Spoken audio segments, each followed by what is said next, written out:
Assalamualaikum warahmatullahi wabarakatuh. Waalaikumsalam warahmatullahi wabarakatuh. Selamat siang. Mohon maaf Bapak, ini saya Kismiati SPD dan Bapak Purwonugroho SPD ingin meminta waktunya sejenak untuk berwawancara tentang pengambilan keputusan dalam kegiatan sehari-hari. Mohon maaf Pak, mungkin Bapak pernah punya kasus yang berkaitan dengan Bapak sebagai kepala sekolah selama ini, mungkin tentang kedisiplinan atau yang lain. Saya minta contoh, satu contohnya saja. Iya, terima kasih Pak Purwonugroho dan juga Ibu Kismiati. Saya yakin bahwa di dalam kehidupan kita di sekolah ini maksudnya banyak sekali kasus ya. Banyak sekali kasus. Namun demikian salah satu contoh misalnya tentang kedisiplinan. Itu bisa dilihat dari unsur kepala sekolahnya sendiri, kemudian juga guru, bahkan nanti meluasnya kepada siswa. Nah, kita ambil saja misalnya tentang kedisiplinan siswa, cara berpakaian. Nah, itu sudah ada aturannya, regulasinya jelas, ditetapkan oleh sekolah. Namun demikian masih banyak lagi anak-anak yang melanggar aturan. Contoh simpelnya saja nih yang sekarang ini masih menggelitik perasaan saya itu tentang penggunaan kaos kaki khususnya pada siswi-siswi ya. Mestinya kan kita punya aturan itu tingginya sebatas setengah lutut atau mungkin di atas mata kaki. Mungkin kan ada tren kecenderungan bahwa penggunaan kaos kaki itu masuk ke dalam sepatu sehingga itu tidak mencerminkan apa yang terjadi di dalam regulasi yang sudah kita tetapkan dan kita sepakati bersama di awal tahun pembelajaran dulu. Saya kira itu salah satu kasusnya. Baik Pak. Kemudian selama ini bagaimana Bapak dapat mengidentifikasi kasus-kasus yang merupakan dilema etika atau bujukan moral? Iya, dilema kasus-kasus yang terkait dengan dilema etika atau juga bujukan moral itu memang hal yang menurut saya ya nama saja dilema ya. Dilema itu mesti menimbulkan pemikiran yang dua hal yang itu sama-sama beratnya. Namun demikian kita tidak bisa menentukan bahwa di dalam kita melaksanakan petugasan sehari-hari itu sangat banyak sekali. Nah itu karena apa? Di dalamnya itu terjadi pertentangan. Pertentangan dua sisi yang itu sama-sama benar, itu bisa menimbulkan dilema kita harus seperti apa. Nah, di satu sisi ini benar, sisi lain ini juga benar. Namun demikian kita harus mengambil satu kesimpulan, satu keputusan apa yang harus kita laksanakan dari dua hal yang betul itu. Pertentangan itu contohnya misalnya untuk kepentingan individu, namun demikian juga ada kepentingan umum. Nah, antara individu dan kelompok. Kemudian juga antara kebenaran dan kesetiaan. Itu juga menimbulkan dilema-dilema seperti itu. Namun demikian kita juga harus tegas bahwa setiap permasalahan itu selalu ada jalan keluarnya. Ini satu kunci yang harus kita pegang. Dan untuk mengambil keputusan itu tentunya juga kita memanfaatkan semua stakeholder yang bisa kita ajak untuk berdiskusi, berkonfirmasi, juga klarifikasi sehingga nanti kita memperoleh data, fakta yang benar, mengambil keputusan yang tepat. Nah, begitu Bu. Terima kasih Pak terkait dilema tadi.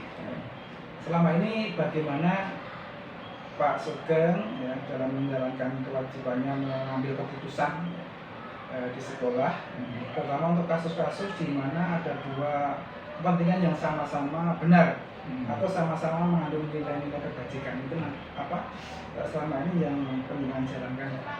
Ya, tentunya kalau kita mau memecahkan sebuah persoalan, mengambil suatu keputusan yang kita anggap betul, itu harus mendasar pada beberapa hal. Yang pertama, apa yang nanti kita ambil itu adalah demi kepentingan bersama, demi kepentingan umum. Ini yang lebih kita utamakan. Kemudian yang kedua, ini juga bermanfaat bagi banyak orang. Nah, yang ketiga, ini yang juga tidak kalah pentingnya adalah bisa diterima semua orang. Nah, kalau itu sudah kita jalankan betul, saya kira nanti apa yang kita mengimplementasikan itu sudah tepat. Artinya bisa diterima oleh semua pihak. Karena itu sudah saya mau ngambil A ya benar, ngambil B ya benar. Namun demikian kan harus dipilih salah satu. Nah, salah satu pertimbangannya tadi prinsip-prinsip yang kita pegang di dalam kehidupan kita ini yang menjadi dasar. Sehingga keputusan kita menjadi hal yang tepat. Iya. Terkait dengan pengambilan keputusan yang sama-sama benar, sama-sama mengaksikan langkah-langkah atau prosedur apa saja, seperti apa yang biasa Pak Sugeng lakukan? Ya, yang pertama kita melihat hal-hal seperti itu. Pertama itu kita harus tahu betul, paham betul apa yang menjadi nilai-nilai yang dipertentangan di situasi tersebut. Itu yang pertama. Kalau itu anggaplah sebagai sebuah akar permasalahan. Ini yang penting kita ketahui dulu. Kemudian yang kedua, kita identifikasi siapa saja yang bisa melibatkan dalam situasi tersebut. Pihak-pihak mana yang bisa kita ajak untuk memecahkan situasi tersebut. Kemudian yang ketiga, itu juga tidak kalah pentingnya adalah mengumpulkan fakta, data pendukung yang relevan untuk pemecahan situasi tersebut. Nah, yang keempat, ini juga kalau sudah ada data, kita klarifikasi, kita konsultasikan, kita refleksikan, bahkan nanti sampai pada pengambilan konklusi atau sebuah kesimpulan. Nah, kalau 4 langkah ini kita lakukan, saya kok yakin apa yang kita ambil itu sudah tepat gitu ya. Jadi memahami hal tersebut itu tidak serta-merta langsung kita ambil keputusan meskipun semua sama-sama benar, tapi kita juga harus mempertimbangkan prosedur atau taruhlah misalnya SOP-nya sehingga nanti kita mengambil keputusan itu bisa dengan tepat gitu Pak. Tadi sudah berkaitan dengan langkah-langkah, kemudian prosedur untuk pengambilan keputusan, kemudian hal-hal apa saja yang selama ini Bapak anggap efektif dalam kegiatan pengambilan keputusan pada kasus-kasus dilema etika? Iya, kalau saya pahami itu yang pertama, itu memang sekali lagi kita harus tahu betul akar permasalahannya. Kalau kita tidak tahu akar permasalahannya, ya berarti kita itu tidak tahu masalah, sehingga yakin tidak bisa mengambil sebuah kesimpulan. Kemudian yang kedua, efektivitas dalam melibatkan pihak-pihak yang ini memang bisa dipertanggungjawabkan, bisa membantu apa yang akan kita lakukan. Contoh karena sekolah itu kan ada warga sekolah. Nah, kepala sekolah pasti memang otoritasnya ada di sana. Namun demikian bukan kepala sekolah yang diktator. Artinya ada warga sekolah yang bisa memberikan input masukan kepada kita. Salah satunya adalah wakil kepala sekolah, kemudian guru, baik guru BK, guru mata pelajaran, bahkan siswa pun. Nah, itu adalah sebuah potensi untuk memberikan dukungan pada permasalahan. Tak lepas juga misalnya ada komite sekolah.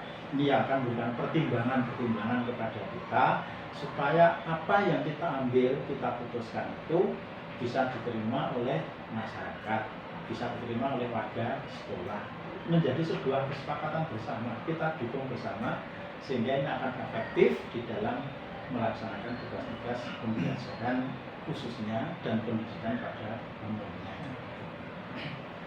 Baik Pak, tadi sudah disampaikan tentang hal-hal yang membuat pengambilan keputusan secara efektif.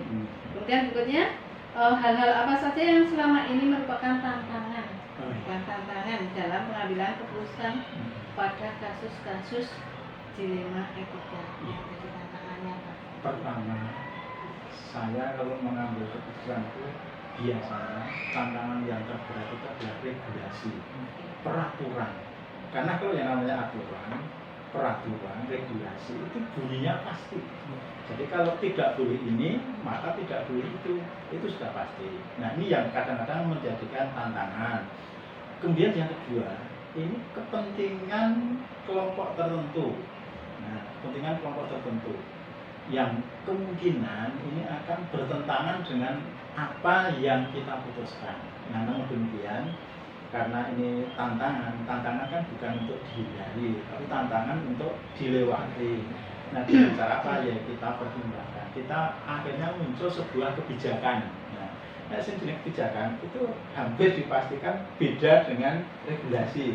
Namun demikian, ini menjadi solusi jalan tengah untuk memberikan kepuasan, kepuasan atau memenuhi kebutuhan sebagian besar pihak yang ada di dalam situasi tersebut.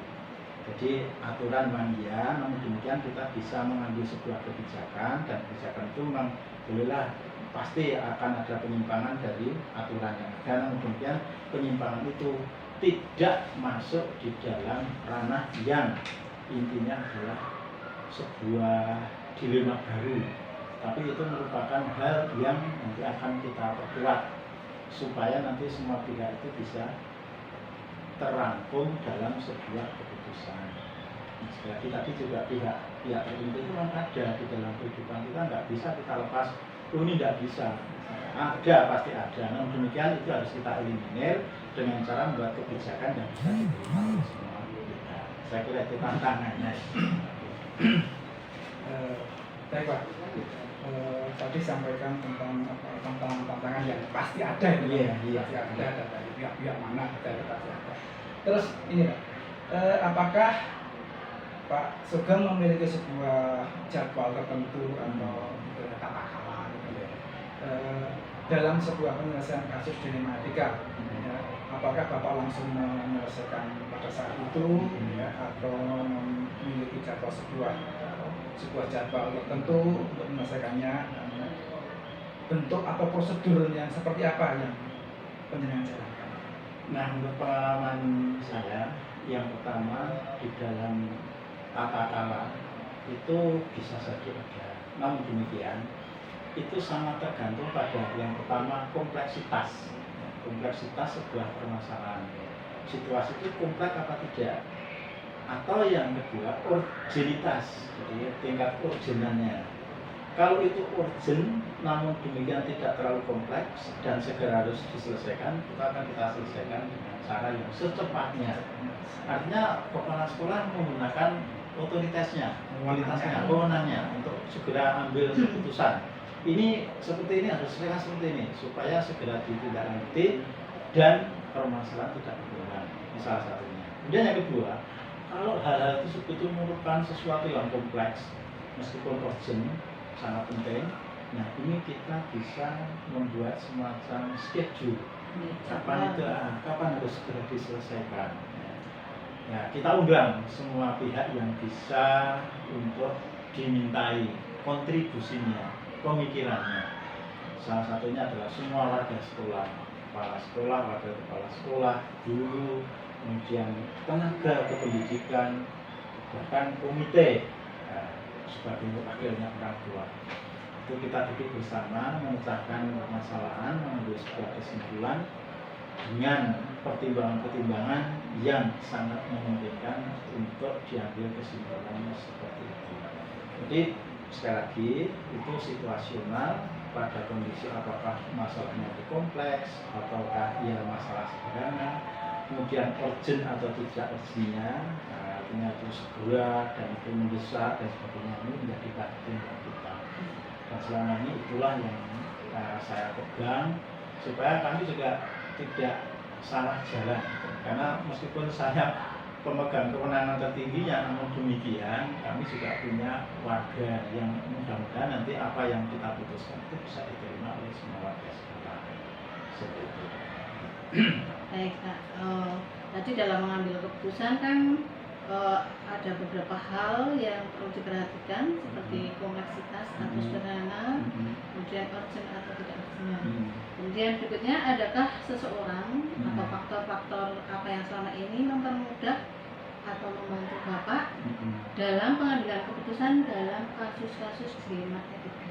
Ya, saya sangat yakin bahwa sekolah ini punya banyak potensi. Nah, ini yang menguatkan saya untuk membuat sebuah keputusan dari permasalahan yang dilematis tadi. Salah satunya adalah wakil kepala sekolah. Itu memang orang yang ada paling dekat dengan saya untuk mengambil sebuah keputusan. Kalau nanti kita berdua, bertiga dengan wakil itu belum bisa menyelesaikan masalah, toh masih ada lagi guru-guru yang potensi untuk bisa memikirkan. Kalaupun tidak lagi, masih ada tenaga pendidikan, masih ada komite. Nah, ini yang merupakan kekuatan bagi kami untuk membuat sebuah keputusan. Tak lupa juga bahwa kita sebenarnya kan memegang asas-asas, prinsip-prinsip, nilai-nilai yang kita sepakati bersama, sehingga ini juga merupakan kekuatan dasar bagi kita. Juga tentunya masyarakat di sekitar kita itu memiliki kultur budaya yang mendukung pendidikan di SMP Negeri 1 Wates ini. Sehingga banyak hal yang bisa mendukung saya, mensupport saya, memberi motivasi kepada saya. Ini merupakan kekuatan saya untuk menyelesaikan sebuah permasalahan dengan keputusan yang tepat. Gitu. Terima kasih Pak. Kemudian ini Pak, dari berbagai pembicaraan kita yang tadi sudah kita lakukan, banyak hal dari permasalahan-permasalahan yang timbul, kemudian ada prosedur-prosedur penyelesaian seperti apa, mulai dari tingkat kompleksitasnya, kemudian urgen, tingkat urgennya juga, dan sampai nanti ada terakhir yang bisa membantu penjalangan dalam menyelesaikan masalah itu. Nah, terkait dengan semua itu Pak, pembelajaran apa yang dapat penjalangan petik, penjalangan apa istilahnya dari benang merah di sini ya, terkait dari pengalaman yang sudah Bapak lakukan dalam mengambil keputusan dilematika. Dilematika itu sebuah fenomena ya. Jadi ini harus kita selesaikan secara efektif. Nah, efektif artinya tepat waktu, tepat guna, tepat sasaran. Nah, tentunya kita bisa memanfaatkan semua potensi yang ada di sekolah ini. Ya gurunya, ya siswanya, ya tenaga pendidikannya, dan juga termasuk komite sekolah, bahkan kalau perlu adalah orang tua. Ini yang ada di lingkungan sekolah kita. Termasuk juga kita juga bisa minta pertimbangan dari stakeholder di atas kita, karena kita juga ada di bawah naungan dinas pendidikan, pemuda dan olahraga Ponorogo. Ini juga merupakan salah satu aset bagaimana kita bisa andekan kita itu ada permasalahan yang mungkin mentok di tingkatan itu, kita juga bisa mencari pertimbangan ke sana. Jadi sekali lagi, keputusan yang efektif adalah keputusan yang bisa melibatkan semua unsur yang terkait dengan pendidikan di sekolah. Terima kasih Pak. Ya, sama-sama. Sudah banyak sekali mohon maaf sekali juga mengganggu waktu pendidikan mengelola manajemen sekolah dalam masuk di tengah-tengah kesibukan pendidikannya. Terima kasih sudah meluangkan waktunya untuk bisa berwawancara dengan kami. Itu sangat berterima kasih dan mohon maaf bila banyak salah dari kami. Sama-sama Pak Wowo dan juga Bu Bismi, saya juga terima kasih atas kesempatan diberikan untuk menyampaikan ide-ide, gagasan, bahkan unek-unek saya selaku kepala sekolah di SMP Negeri 1 Wates. Tentunya mudah-mudahan obrolan-obrolan kita ini banyak bermanfaat dan membuka kepada kita semua untuk bagaimana mensikapi sebuah permasalahan yang kaitannya dengan dilematis tadi. Begitu. Mantap Pak. Terima kasih. Selanjutnya kami mohon pamit. Monggo dilanjutkan untuk ketugasan yang lain. Assalamualaikum warahmatullahi wabarakatuh. Waalaikumsalam warahmatullahi wabarakatuh. Selamat siang.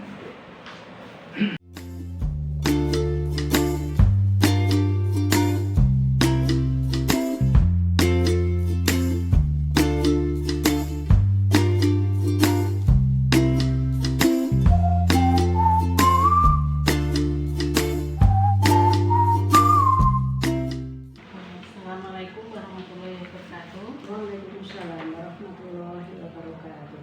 Selamat pagi Ibu. Selamat pagi. Hari ini saya beserta Pak Purwo datang ke sini dalam rangka ingin meminta waktunya untuk mewawancara Ibu berkaitan dengan kegiatan kami sebagai guru penggerak.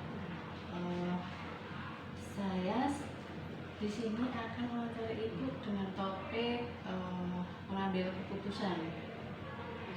Mohon maaf Bu, selama Ibu menjadi kepala sekolah di sini, pasti pernah terjadi suatu peristiwa yang mengesan atau sangat rumit yang terjadi di sekolah ini berkaitan dengan pengambilan keputusan misalnya tentang kedisiplinan. Boleh tahu Bu, mungkin ada 1-2 contoh berkaitan dengan hal tersebut. Terima kasih sebelumnya dan kami juga selamat datang Bukis untuk di SMP atas ini untuk sama-sama untuk share berkaitan dengan dilema ataupun mungkin kasus-kasus yang ada yang kami temui selama ini. Mungkin tidak hanya di sini saja karena kami baru saja kurang lebih 6 bulan di SMP ini, sehingga mungkin kurang banyak kasus-kasus yang kami alami. Mungkin nanti bisa bersama-sama antara nanti pengalaman kami di SMP Negeri 3 Wates yang kami alami. Masalah disiplin memang banyak Bu, kaitannya dengan dilema kasus yang berkaitan baik itu dari pegawai negeri sipil maupun dari P3K, ASN, dan juga pada anak-anak. Ini pun juga tidak luput dari semua warga. Tentu saja dengan adanya kasus tersebut, ini sebuah dilema bagi kita untuk menegakkan supaya program-program sekolah dan terutama kegiatan sekolah ini dapat berjalan dengan tertib, lancar, dan semuanya dapat berjalan dengan kondusif. Itu sebagai contoh misalnya masalah kehadiran Bapak Ibu guru, Bapak Ibu guru ini sudah tertera. Kalau di sini saya kira tidak ada masalah.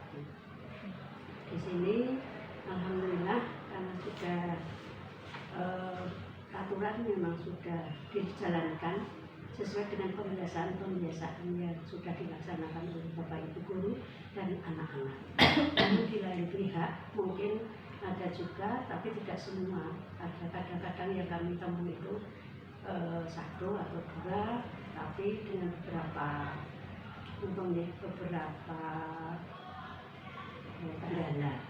Kendala itu misalnya rumahnya jauh dan memang harus ditempuh kurang lebih 1 jam. Nah itu juga sampai di sekolah meskipun sudah diawali dengan perjalanan yang pagi, waktu pagi, tapi juga ada kendala ya agak terlambat ya berarti 5 atau sampai 7 menit gitu. Itu salah satunya ya. Bagi kami ya itu tadi bagaimana kita menegakkan disiplin, paling tidak kita amati dulu, tidak langsung kami memarahi, tidak, tetapi dengan adanya kedatangan itu maka kita sapa dengan pendekatan, dengan approach yang santun, begitu. Yang saya Bu, untuk selama ini bagaimana Ibu dapat mengidentifikasikan permasalahan-permasalahan atau kasus-kasus itu termasuk dilema etika maupun rujukan moral itu bagaimana? Terima kasih. Kaitannya dengan identifikasi kasus ya Pak. Identifikasi kasus merupakan dilema atau rujukan moral. Dilema etika merupakan hal yang sangat berat bagi kami, yaitu dan harus dihadapi. Dan di dalam menghadapi situasi dilema etika itu memang ada nilai-nilai yang ada, yang mendasar, yang bertentangan dengan seperti contoh adalah kebenaran, keadilan, juga cinta kasih sayang juga. Kemudian ada lagi kebebasan, kemudian toleransi juga Pak, tanggung jawab juga. Itu yang mengidentifikasi. Pertama, toleransi tersebut kami dengan adanya melihat dulu identifikasi itu apakah itu persoalan individu atau menyangkut kelompok. Yang kedua adalah rasa keadilan dengan lawan rasa kasihan. Nah, dengan juga kita seperti itu ternyata kita harus bertindak sebagai itu, apakah itu aturan tertulis atau mengikuti tidak tertulis. Itu yang berikutnya adalah kebenaran lawan kesetiaan.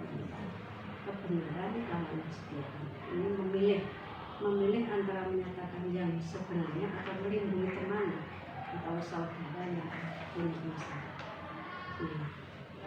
Misalnya dalam hal ini masih ada lagi nih untuk identifikasi, yaitu jangka pendek lawan jangka panjang.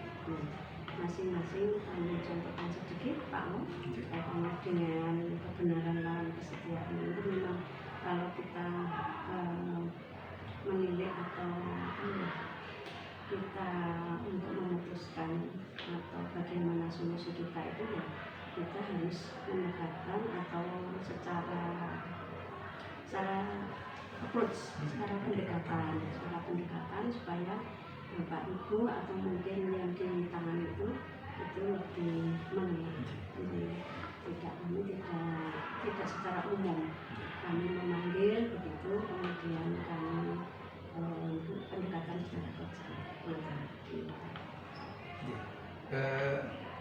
terkait tadi itu Pak, selama ini bagaimana menjalankan pengambilan keputusan yang tadi sudah Ibu singgung tadi di sekolah, terutama untuk kasus-kasus di mana ada dua kepentingan yang sama-sama benar Bu, jadi bodoh-bodoh benernya gitu, sama-sama mengandung nilai kebajikan. Itu bagaimana penjelasan ini Bu?